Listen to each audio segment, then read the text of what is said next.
الحمد لله والصلاة والسلام على سيدنا رسول الله من أرسله الله سبحانه وتعالى رحمة للعالمين وعلى آله وصحبه الكرام أجمعين، وبعد.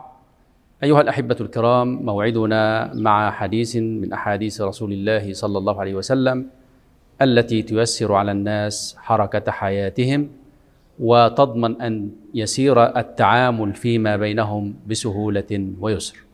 يقول النبي صلى الله عليه وسلم: رحم الله رجلا سمحا إذا باع، سمحا إذا اشترى، سمحا إذا اقتضى، سمحا إذا قضى. الإنسان مطبوع على محبة المال والحرص عليه ومحاولة جمعه، والشح والبخل والمشاحة في التعامل بينه وبين الناس. ولذلك عالج النبي صلى الله عليه وسلم هذه النزعات الإنسانية في هذا الحديث الشريف. فأمور التعامل بين الناس تشريعات الإسلام تضمن أن تسير بطريق صحيح، وأهم شيء في ذلك هو العدل. وإلى جانب العدل يأتي الرحمة ويأتي التسامح فيما بين الناس.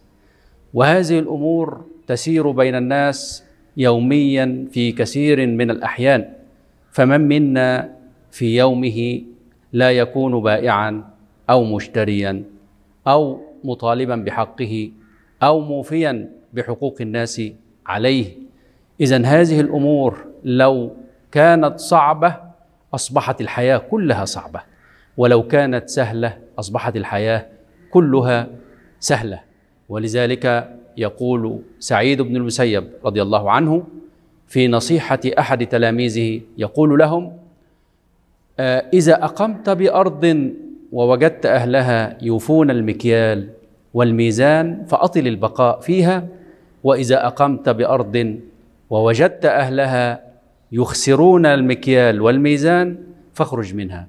وهذا أيضا النبي صلى الله عليه وسلم قال لنا في الحديث الذي رواه سيدنا أبو ذر رضي الله عنه، يقول النبي صلى الله عليه وسلم: إنكم ستفتحون أرضا يذكر فيها القيراط، فاستوصوا بأهلها خيرا فإن لهم ذمة ورحما. ويقول لسيدنا أبي ذر: إذا رأيت رجلان يقتتلان على موضع لبنة فاخرج منها.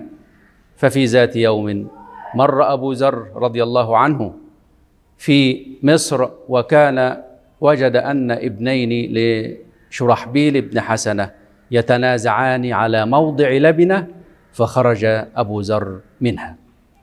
أمور التعامل بين الناس هي أمور تدور بها حركة الحياة، والنبي صلى الله عليه وسلم حريص كل الحرص على أن تسير حركة الحياة بسهولة ويسر.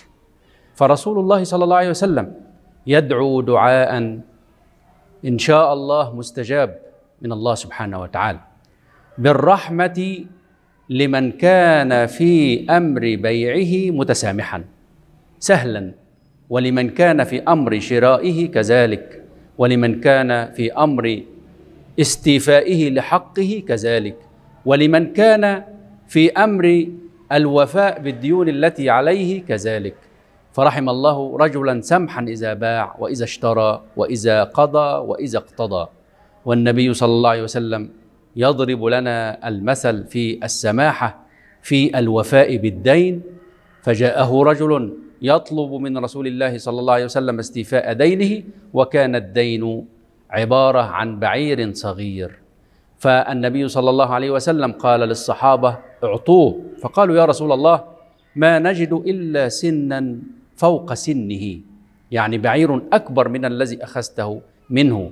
فقال النبي صلى الله عليه وسلم: أعطوه أكبر من سنه. فقال الرجل: أوفيتني أوفى الله بك. فقال النبي صلى الله عليه وسلم: إن أحاسنكم أخلاقا أحسنكم وفاء. هكذا النبي صلى الله عليه وسلم يضرب لنا المثل في السماحة في القضاء والاقتضاء.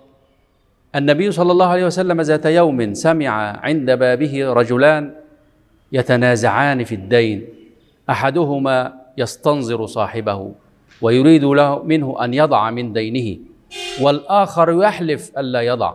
فخرج النبي صلى الله عليه وسلم إليهما وقال: أين المتألي على الله لا يفعل المعروف؟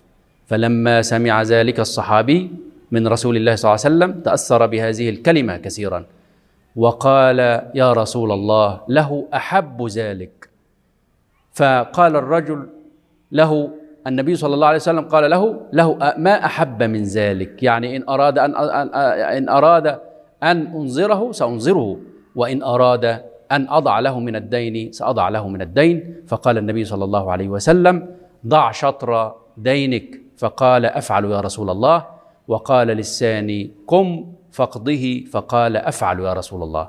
هكذا تسير الحياة بسهولة ويسر وسماحة، وهكذا يعيش الإنسان في تعاليم رسول الله صلى الله عليه وسلم حياة طيبة مباركة في الدنيا، وأيضا ينتظر في الآخرة دعاء رسول الله صلى الله عليه وسلم بالرحمة والتجاوز والمغفرة.